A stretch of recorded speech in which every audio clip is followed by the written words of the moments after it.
Welcome back, strongman nerds. The 2023 World's Strongest Man. It's in the books. It's finished. It's over. It's done with. It's on to the next one. But before we go on to 2024, you're here to find out what happened in 2023. And that's the purpose of this video. Before we go on, though, I have to let you know we're covering all 6 events. We're talking about the points that they got. We're talking about the total points at the end. We're talking about your podiums and your winners. So this means if you don't want to know what happened, if you want to wait for TV, you should probably leave this video now. But I'm assuming if you clicked on the video title, you're here because you do want the information. But if you don't, consider this your one and only spoiler alert, spoiler alert, spoiler alert.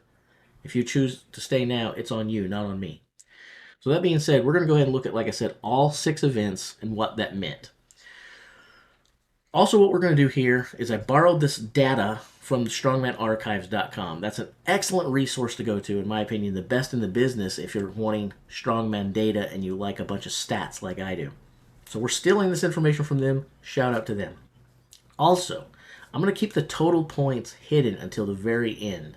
We will reveal it, but we're going to keep it hidden until the end because if I show you, you're probably not going to know what happened in the events. And we're going through the events. So we started out with the shield carry. That in itself was interesting because we were actually supposed to start with the Fingal's fingers, but weather didn't cooperate. Maybe we were supposed to start with the deadlift. I think it was the Fingal's fingers. But in any event, weather didn't cooperate, so we actually started with the shield carry. And it wasn't without drama. We started the finals with drama immediately. We'll cover that in a minute. Before we do that, let's show how everybody finished in the strongman carry. From top to bottom, there's your first place through 10th place. This is in points order. So in other words, if you finished in first, you got the 10 points. If you finished 10th place, you got 1 point. Okay? So Mitchell Hooper wins the thing and gets a full 10 points with a 64.8 meters. We're not going to review all of the times. They're on the screen. You can look at them yourself. You shouldn't need me to read them to you. But we're just going to talk about the points. Mitchell Hooper, Tom Stoltman with 9, Oleksii Novikov with 8. That's your top 3. You can look and see where your guy finished there. And by and large, that's what we're going to do. We're going to review the top 3 or 4 in each event. I do want to call attention to someone else here, though. Pavlo Kordiyaka gets 5 points here. That's a 6th place finish. The reason I want to pull this out is he and Mitchell Hooper, you could say, are part of the drama of Event 1 in the shield carry. Essentially what happened was, and I'm going to tell you what I know, what's been speculated, what I've heard. I don't know about that. But I'm going to start with what I do know, okay?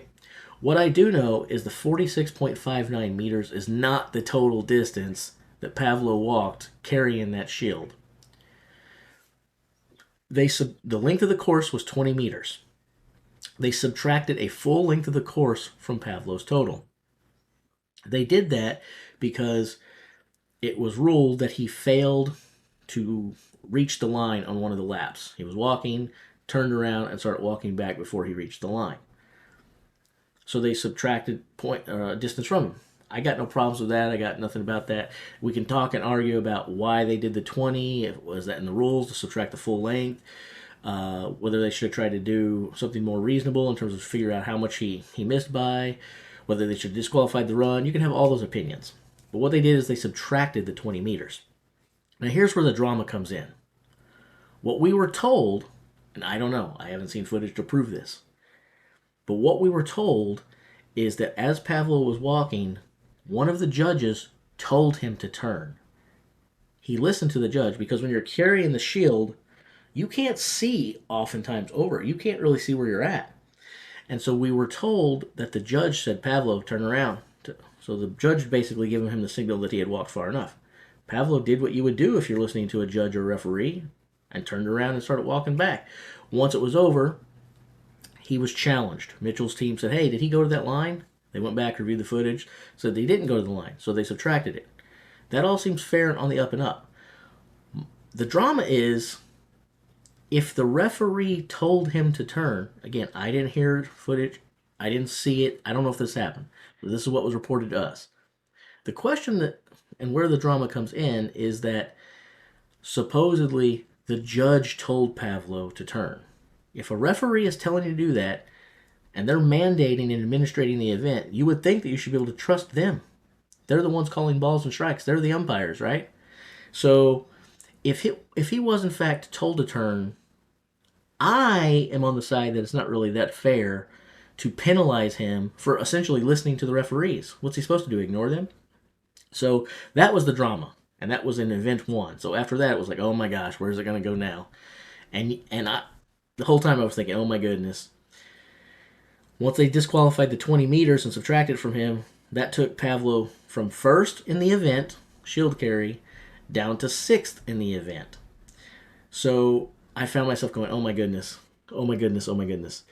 If this week ends up with Mitchell Hooper beating Pavlo Kordiyaka, and Pavlo Kordiyaka is in second or third place, or he just finishes behind Mitchell Hooper in 5 or fewer points, we're going to come back to this thing right here, and it's going to be Eddie Hall and Hafthor Bjornsson all over again. And I found myself thinking, this could be really good for my viewer count, but it could be really bad for this sport. And I was like, oh my gosh, what's going to happen? So, we got to look forward and see, did that come back? Does that drama come back in the end or not? Let's look at the next event, okay? So, after the shield carry, we went to deadlift for reps. Come over here. We sort it. Boom. And we see that in the deadlift for reps, Mitchell Hooper goes 2 for 2. He wins another one. He gets 8 reps. He was the only athlete in the field who managed 8 reps. Then you had 1, 2, you count them, 3, 4 athletes who tied for 7 reps, which meant that they only got 7.5 points apiece. So this was a huge victory for Mitchell Hooper. What this meant was normally first place or second place, you get 1 more point than the second place guy. He got 2.5 point victory here because the second place was split with 4 guys. So big victory in the deadlift there. Very valuable rep for Mitchell Hooper. Up next was the final event of the day, which should have been the first event, and that was the Fingles Fingers. Could Mitch go 3 for 3? I don't know. What do you guys think? Could Mitchell go 3 for 3? Well, as it turns out, he couldn't. So once it was over for the third, Tom Stoltman actually won the Fingles Fingers. What a lot of people thought would be an easy victory for Brian Shaw, a predictable victory for Brian Shaw, it wasn't. And if you go back and watch the footage, there's footage floating around out there of the race. It was Tom Stoltman versus Brian Shaw in this event. Heads up, boom, boom. And they started out neck and neck on the first one, like a dead tie when that finger hit the pad. And then Brian started to pull a lead. It was Brian leading Tom Stoltman in the Fingles Fingers. Then up in the fifth, and it just proved a little bit too much. It proved a little bit too much for Brian. And it comes back down on his shoulder. He can't push it. Tom pushes it over. Tom takes the Fingles Fingers. And Brian Shaw slips back, not getting very many points on the Fingles Fingers at all. Only managing 4 fingers, again, in an event that looked like Brian Shaw all day long. But since it wasn't, it was a first place victory for Tom. It was a second place for Oleksii Novikov. A third place for Trey Mitchell. And then again, feel free to look for your favorite athlete on the board there and see how they finished in the fingers. So that meant we got to go to an evening of sleep. It was the first event in the finals that Mitchell Hooper did not win, and he had to settle for a 6th place Fingles Fingers. It still had him on top of the leaderboard after day 1. But now he wasn't running away with it. It wasn't 10-10-10. He was still kind of running away with it. He had a pretty big lead. I think it was 4.5 points after day 1. But it was the first event that Mitchell Hooper didn't win. We come back on for some Sunday action. We start out with the max dumbbell.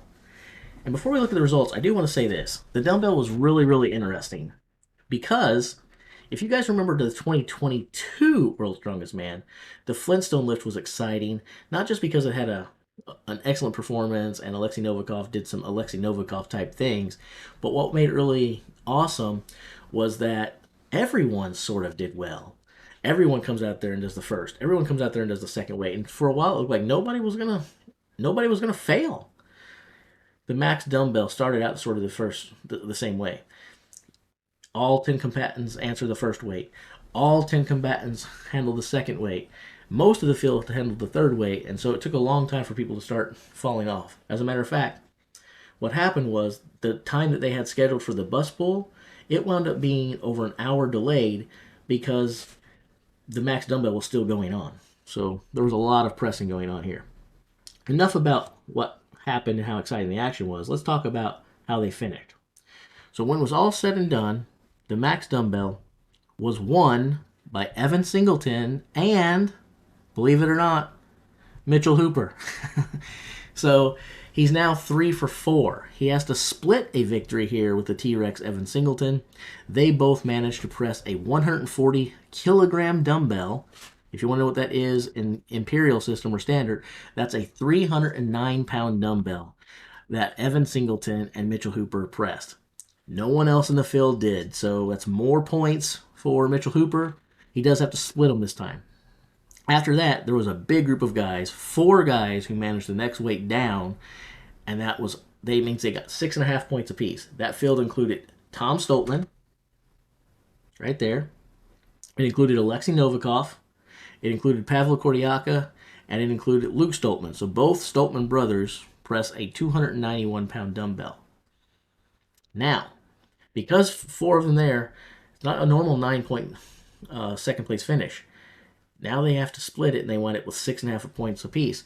So this is another 3 points on the competition that Mitchell Hooper is picking up. Pretty incredible stuff. Next, it was time for the bus pull. Now, Mitchell Hooper has been working hard on the bus pull, vehicle pulling in general. He has really only competed on the pro scene one time in the event, and he did not do well.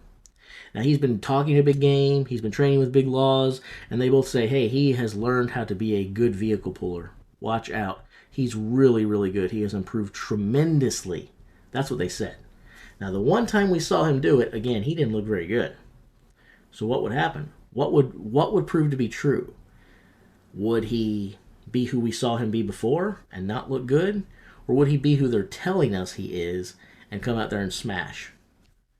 The only way to know is to let him start pulling and find out what happens. So that's what happened. He and the other guys in the field, which was really 8 of them, not 9 of them, Jaakko Schoonwinkel had to withdraw in the competition at the start of Sunday.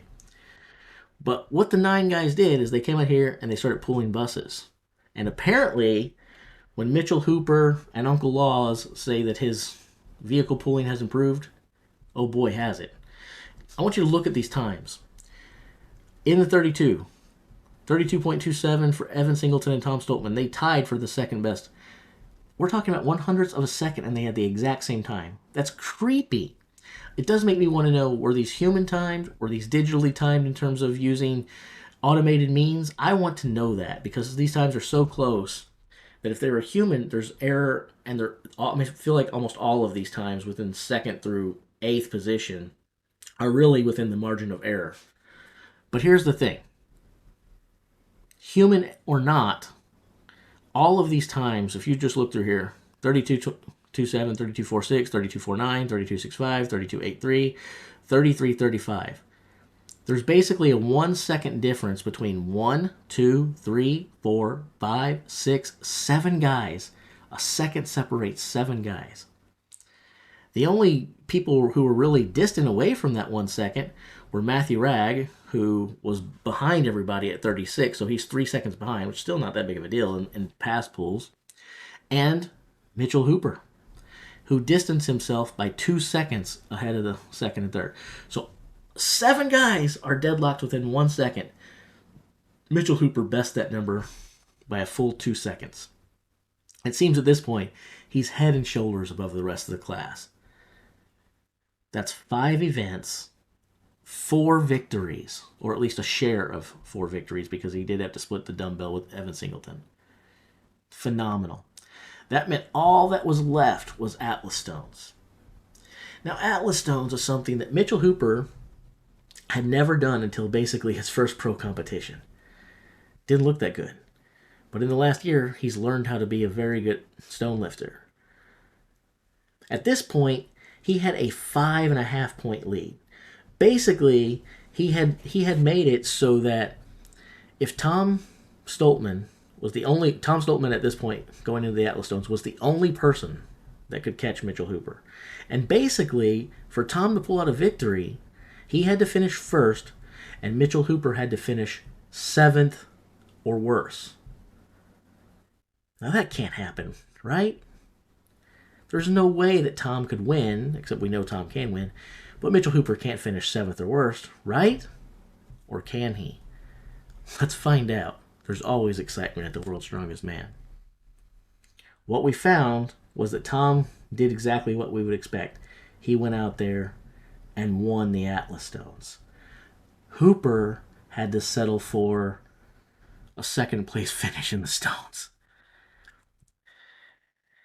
Only 3 guys managed all 5 stones. That was Tom Stoltman, Mitchell Hooper, and Trey Mitchell. Everyone else got 4, Brian Shaw included. So you add 9 points, a 2nd place victory, or a 2nd place performance here to Mitchell Hooper.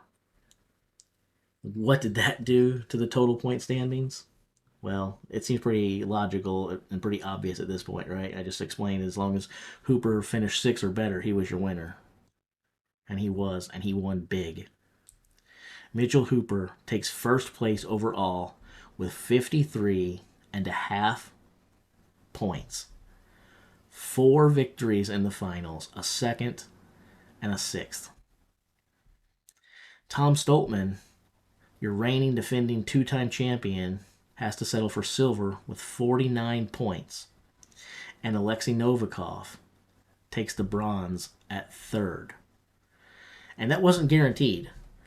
Oleksii, kudos to him for keeping that position, because while only Tom could catch him, nipping at Oleksii's heels going into the stones was Evan Singleton. And Evan Singleton is usually a better stone lifter than Oleksii, but as you can see here on the results, Oleksii beat Evan Singleton by almost a full 2nd, so he did not want to give up that podium. Oleksii said, okay, I came here to win, but you're not knocking me off the podium, Evan. And he didn't, and Trey Mitchell actually managed to pass Evan Singleton as well, because 39.5 points for Trey Mitchell, 39.5 points Evan Singleton. The last event, on ties, goes to the Atlas Stone winner. So we look at points, essentially the Americans, Trey Mitchell and Evan Singleton share the 4th spot. But officially, it's Trey Mitchell 4th, Evan Singleton 5th. Hooper wins it. Tom Stoltman takes 2nd. Oleksii Novikov rounds out your podium in 3rd place position. And then Trey Mitchell 4th, Evan Singleton 5th. Brian Shaw, in his final World's Strongest Man appearance, in case you're wondering, managed to finish 7th. And that will be how we'll remember Brian Shaw going forward. That's your 2023 World's Strongest Man results. How did it shake up? Let me know in the comments. Is it exactly what you expected? Is it sort of what you expected? Are you completely blown away? You let me know, and we'll talk about it in a future episode. See you guys later.